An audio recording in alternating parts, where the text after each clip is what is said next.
Welcome back, everybody. Hello. Jockey Juice. Hello, hello. How are you, mate? I'm good. The big squeeze, bro. It's been raining cats and dogs all weekend here. Bit of a monsoon poon in the big Sydney. And how are you up there on the gorgeous, gorgeous coastline? Oh, fantastic, mate. It's been absolutely squirting up a storm around here as well. So I feel you, mate.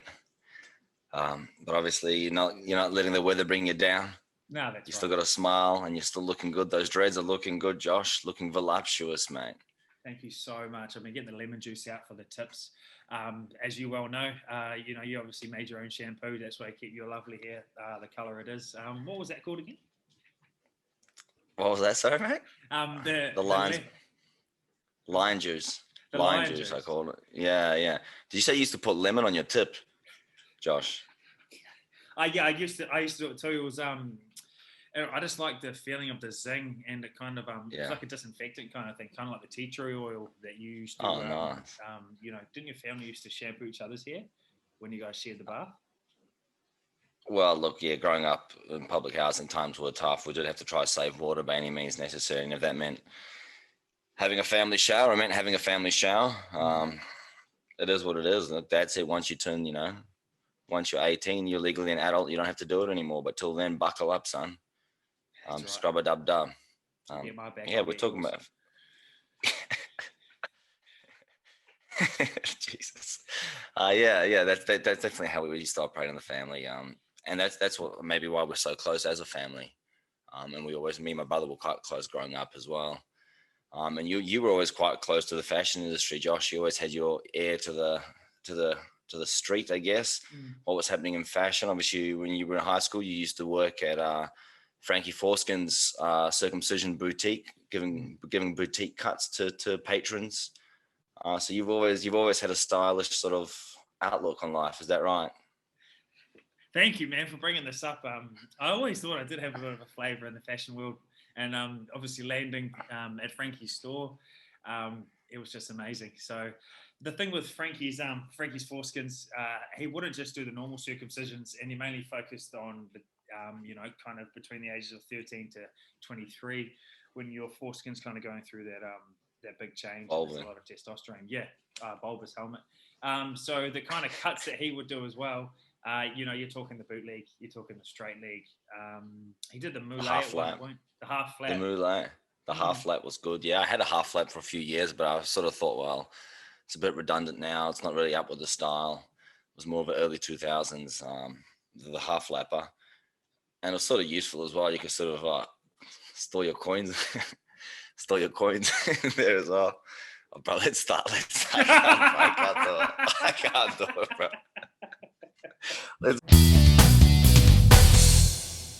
it's the word on everybody's lips. It's self love. You want to talk a little bit about that, the big squeeze?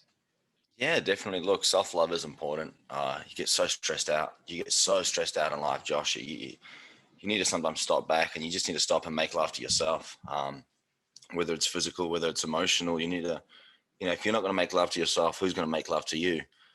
So every now and then, if I've just had a crazy weekend at work, crazy week at work or something, I just like to stop, Mm-hmm. maybe get the rod out, get the tip wet and just go to town on the rod there. Sometimes I go for an hour. Sometimes I'll go hard on the rod for whole day. Get out on the water, try catch some fish, catch some dinner, and just relax a little bit. Yeah, I love fishing, so I've been trying to get into that lately, and that's sort of That's been making love to myself and just giving myself a chance to rest. What about yourself, Josh? awesome, bro. That's good to hear. Yeah, nah, making love to yourself is just so important, man. And obviously, I just love getting in the water myself. And you just got to jump in the deep end and just realize where your boundaries are, especially when you are moist and you don't really know who's around, and you got to keep an eye over your shoulder. But yeah, I've been making love to myself just by reading picture books.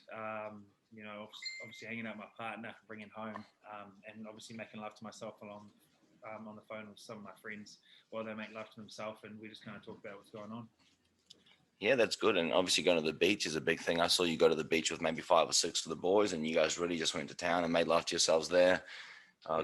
Got some balls wet, played a bit of touch footy out there, and I think that's what's so important is not just focus on the work, but focus on yourself. Yeah, for sure. So just make sure you're debriefing. You get home. You leave work at work and you come home, make love to yourself, and then you're really just in the present. Yeah, it's fantastic.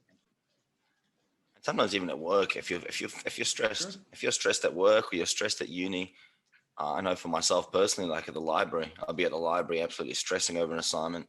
Sometimes I just stop right then and there, just stop what I'm doing and instantly start making love to myself, close my eyes and just sort of zone out and just sort of meditate for 5 minutes. And I feel like that does wonders for my stress levels and my mental health, Josh. So Awesome, man. home a little bit as well and maybe miss all those Easter weekends away I used to spend with your family, Josh. Oh, that was fantastic times, wasn't it? That was always a good time. The way that you used to be able to throw the Uh, frisbee around my old man, and then and then it was always mandatory shirts off. But I was told to keep mine on. All those kind of games was a lot of fun. The old yeah, lady it used to was like, fun. hmm, I used to love that game. What was the game that your dad used to always play Easter time? Harry the Hen, where we'd sort of play tag around the backyard, Josh, and then every time you tag him, he'd sort of stop and lay an egg. Gee. that's He used right. to just stop and lay an egg. Yeah, a hard boiled egg, bro. He would just, I don't know where it came from. It was tough times. Obviously, we couldn't afford chocolate eggs, so the old man used to get up early and hard boil a couple of a dozen eggs, and he'd wake us all up and be like, "Guess what day it is?" Everyone would be like, "Ah!" It's Easter Harry the Sunday, Hen. and he'd get out back. He's like, "Harry the hen, Harry the hen, Harry the hen." He counts to 20, and everyone will run off in every direction. And that was your favourite one, wasn't it? Because I just Yeah. remember the way you used to just kind of crack the eggs and lather them all over your skin. Why was that? Some protection, obviously, Josh. Yeah, being pasty myself, there's no better nature sunblock. I used to call it egg yolks. You cover yourself in egg yolks, fantastic. And the egg yolks dry out and do protect you. Obviously, you get covered in flies as well. But I guess what really got me thinking about Easter as well was when we played Harry the Hen, your dad would sort of, every time you tagged him, he'd drop his trousers and lay an egg.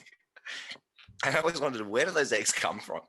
Like, Yeah, because he's dropping his trousers, he doesn't have his pockets there. Like, where are these eggs? He'd have 5 or 6 eggs. He'd lay one for he each of the kids. Well, I'll actually be able to let you in a little secret of Harry the Hen because I've actually passed on the tradition. Because obviously, the old boy would dress up as a hen, so he'd have a bit of feathers on him, and obviously he'd just make the noises cock a doodle doo and that kind of things. But what he would do is he'd actually he was able to hold at least three up his shooter, which was actually a huge talent. He reckons he'd practice most days.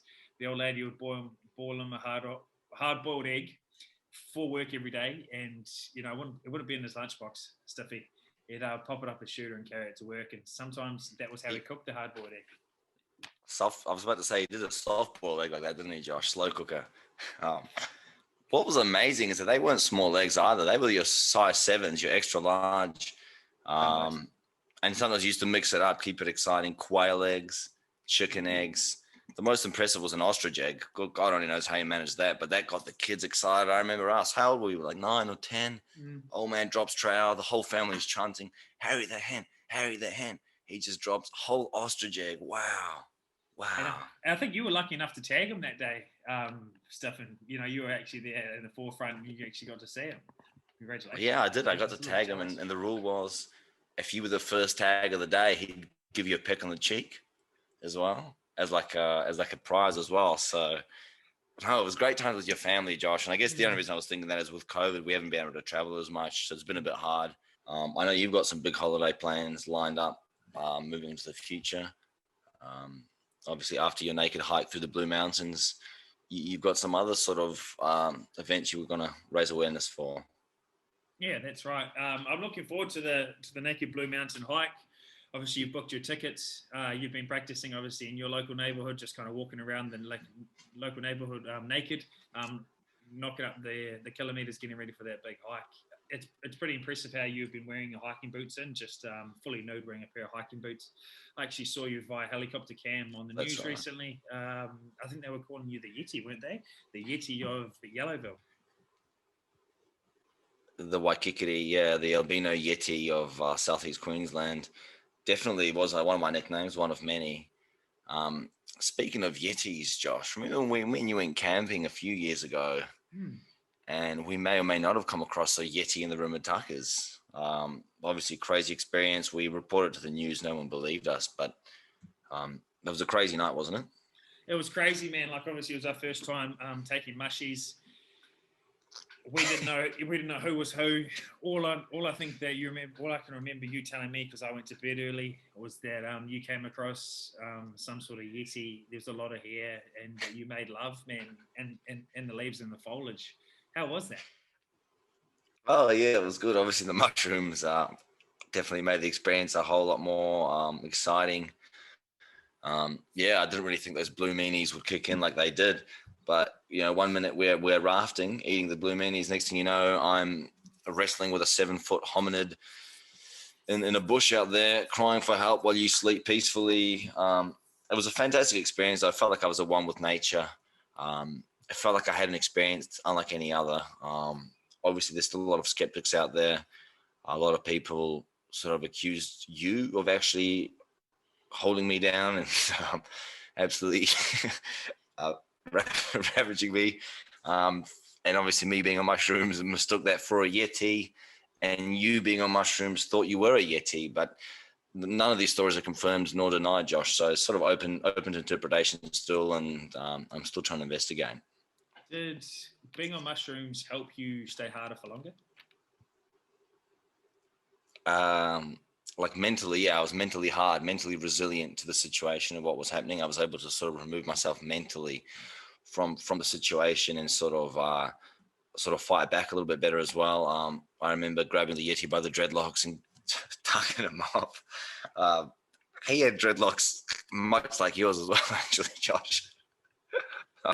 Blonde tips as well, similar. As I said, I went to bed early, so I don't know anything about it. Yeah, fair enough. Look, and I believe you, Josh. We are friends after all. Obviously, we've never been camping together since. No. Definitely not in the Rimutaka Ranges. But no, that was fantastic, and just more memories made us friends. Thank you so much for sharing that story with me. And yeah, and going on from stories, don't we? I've actually got a letter here as well, Josh, from a listener. If you don't mind me if I read it just quickly. Go ahead. Hi, Jock and Juice. I've been a listener for many weeks now and absolutely love the show. I've never actually watched the videos on YouTube and mostly just listened on Spotify, so I never really knew what you guys look like. It wasn't until I watched an episode on YouTube that I recognized Mr. Juice himself. He was a local creep that used to prowl the public parks and walkways back in Lower Hutt, and we all had a nickname of the Park Ranger for him. Obviously, he's changed and matured as a man, but the way he used to behave in his late teens was very weird and arose a lot of suspicion.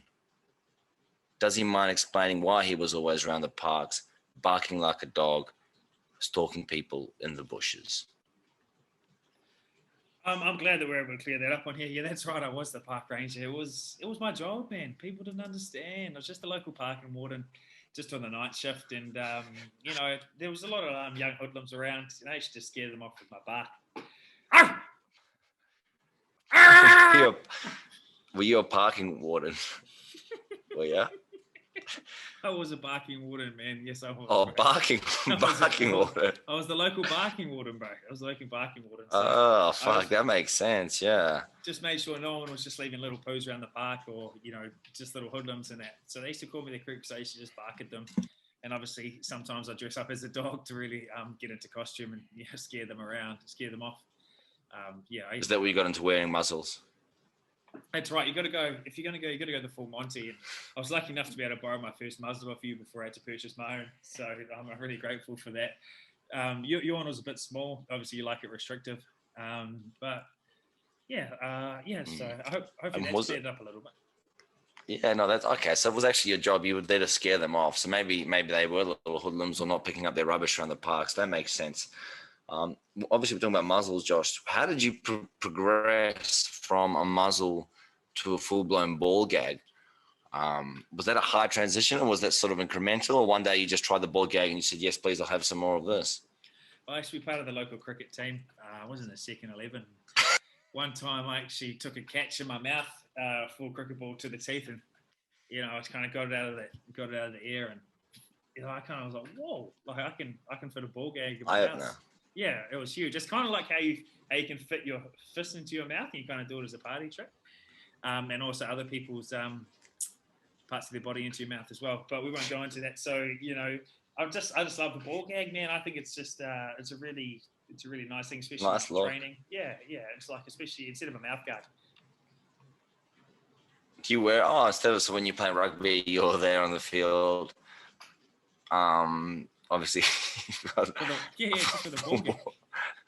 Ball gag, yeah. Yeah, it's the best. Yeah, it looks good, and it looks smart as well. Yeah, it definitely is, because you can't really clamp your teeth if you're full gagged. So you obviously were a hooker in the front row, and you used to have to yell the commands for the front row to throw the line out, to throw the ball in from the line outs, Josh. So how did you manage that with a ball gag?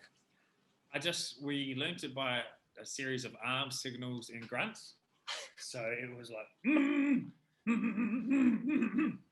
that meant forwards ball. It meant forwards ball, just a lot of grunts. Okay. You've been a man of many talents. Obviously, you're talking about cricket, you're talking about rugby, but obviously you've really shown there in the pool as well. Yeah. Oh, well, it's funny you say that, because I'd like to throw this back at you. Obviously, you were known, as the Slippery Steve in the pool. Definitely. People obviously, I forgot that your name was Stefan, but they just like to call you Steve, especially when you were just Slippery Steve in the pool. So how did you manage to, I don't know, stay naked in the pool, but also shave your body to be hairless and make it that much faster? You want to tell us a little bit about that? So obviously we're talking about eggs earlier on, Josh, and that was part of the secret, was the eggs, the egg yolks and the egg whites. I used to lather myself in a way with the egg whites that would make you more hydrodynamic, more slippery in the water. And that's sort of how I came across the nickname. Obviously, it was sort of controversial. It was very controversial at times as well, actually, because obviously I needed a 3-man crew to lather me up in egg whites at the diving board, and then that's when we started getting eggshells in the pool, and all sorts of drama started to unfold there, and I actually got banished from the sport. But then you sort of took over, and you started getting into the jelly wrestling as well. You were a state champion jelly wrestler as well, Josh, with egg whites though. Is that how you got the extra grip? Yeah, that's right. Before we move on to that, I just wanted to quickly ask as well, just on that swimming, did your third nipple help at all? Yeah, it's sort of right there in the middle of the chest. And so what it did was sort of act like a rudder right there and stabilize me. So when you're doing breaststroke, and it's sort of counterintuitive, because you think a defect like that would actually cause more resistance. But what it would do when you're doing the breaststroke and you get the longer strokes, it would help sort of keep you central and balanced in the water and just guide me through. Obviously, I was a state champion for a number of years until I got banished for the egg white incidents that started to unfold after. No, that's great, obviously. And I'm not really embarrassed about it either. I mean, maybe when I was younger, I used to be, but it made me realize that that's really something I could use to my advantage, and something that you should just embrace. Obviously, you all have a few defects that we should embrace. You've got the micro penis. I've got the third nipple, and I think these are just all God's gifts to us, and we have to make the most of them. They used to call you Hershey's Kisses, didn't they? Perky Nana, actually. Oh, the Perky Nana. Sorry, that's right. Yeah, it was the Perky Nana. Yeah, the little Perky Nana. Yeah, a little treat. I just thought I'd ask you a couple of questions, because obviously, well, not obviously, we've had Oprah Winfrey. She's interviewed Prince Harry and Meghan. It's controversial, and there's just been it's huge, man. Huge, all over the news. I just wanted to ask you a couple of questions that Oprah asked them. Sure. If you don't mind. Yeah, definitely. So I might just start with, one of her ones that it was straight to the point. So she says, if you have all the tools under your trade, you can use anything you want. You've got a donkey in front of you. How do you actually eat that ass? She did ask that. I remember that. And Harry sort of had a suspicious smile after. How to eat an ass, Josh? I think the trick is not to rush it. Some people just want to go, straight in there and take a big bite. Mm. But I think it's really key to maybe take a few laps around the merry-go-round, as it were, get around it, cover it in basting. I think a good basting, you start there at the foundation. If you're going to eat an ass, you want to make sure that it tastes good, that it's clean. So after you prep it and get it clean, I think you need to baste it. Obviously, I love a bit of chili oil, lemon, and garlic, and you just let it sit there for 15 to 20 minutes. Make a cup of coffee, whatever. Just let it really soak in. After that, that's when you want to start getting involved. Start building up some intensity and some rhythm in the way you prepare the meat. You massage it with your fingers, get it soft, and then when you really start to work things up, you want to go red line it, full revs, and make sure it's well done. You want to make sure it's well done. You don't want to leave it half done. No one likes a half done ass. Undercooked. Yeah, don't undercook it. Make sure you really give the full service. Awesome. Thank you so much. So yeah, I hope someone can take away that. That's how you eat a donkey. Well done, man. Well done. This one was for Megan. So one word to explain how you're feeling. It could be the part of the body, and the sensation that goes with that. One word to describe how I'm feeling. Yeah. Oh, how I'm feeling. How I'm feeling right now. How I'm feeling in general. I mean, you take it as it comes. I'll give you a bit of an example. So I don't know if you remember this guy is an American dude. He used to be one of the judges on American Idol. I'm feeling Randy. I'm feeling absolutely Randy. So you're feeling Randy today. I'm feeling Randy, bro, and yeah, especially right now. So that's how to explain my feeling right now. So what do you reckon about the sensation? I'm feeling. It's two words, one name. I'm feeling absolutely Prince Philip right now, Josh. I'm gonna live forever. A bit tired though, so definitely Prince Philip's vibes coming through here. He'll never die, that man. He will. Yeah, he's a good-looking lad as well, isn't he? Looks like something out of the fucking Walking Dead, bro. I haven't seen much of Prince Philip, but I've definitely seen heaps of his brother Prince Albert. I've come across so many of those, bro. It's just unbelievable, especially when you look it in the eye. It's a terrible thing to behold. Is this when you worked at Frankie Foreskins? Yeah, bro. You, Frankie. I didn't realize how popular it was. Yeah. Do you have one, Prince Albert? Oh, I've actually got two. Yeah, I've got a bull ring, and I've just got one of those little metal kind of rods in there. It's it's. You got a full bull ring. What's okay? Look, we shouldn't go into that much detail about what you do with the bull ring. Yeah. But let me tell you what, I'd love to see it, and I'd love the fans to see it. So maybe we just post a photo. Yeah, I'll put it on. Yeah, we have to put it on TikTok, I think. Anyway, I think we're wrapping up there. We end it there. I mean, obviously, everyone just look out, and we'll see photos of Josh's Prince Albert soon, and see how it goes. Awesome, and hopefully one day we'll be able to figure out about the Yeti, and then also thank you very much to the writer of that letter. It's an important discussion to have. You can't be a mister if you haven't been with your sister. So keep that in mind, everybody, and hopefully take a little bit away. All right, thanks everyone. Thanks Josh, and thanks to Harry the Hen for always keeping me in his thoughts. Thanks, mate. Thanks, mate. Wicka. It's Jackie Juice and the Big Squeezy of beer.